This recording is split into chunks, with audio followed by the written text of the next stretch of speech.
Hi, I am Balamurugan.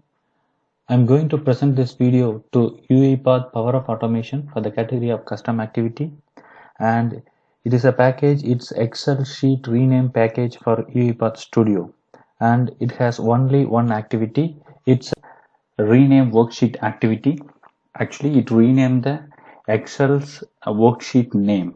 So I'm going to show a demo to you.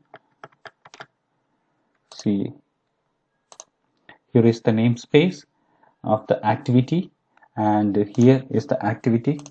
Just I'm showing it again. So I'm going to select the Excel. Okay, so before that we have to see what it has the worksheet name.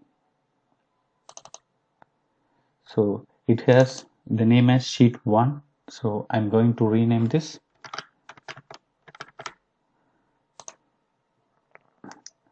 The new name, what is the new name you are going to give? So I'm going to give UiPath sheet.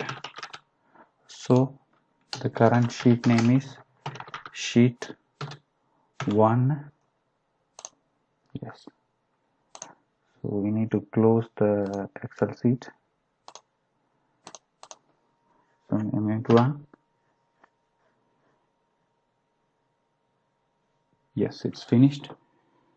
So let me go to check. See, it's changed. Thank you for watching this video.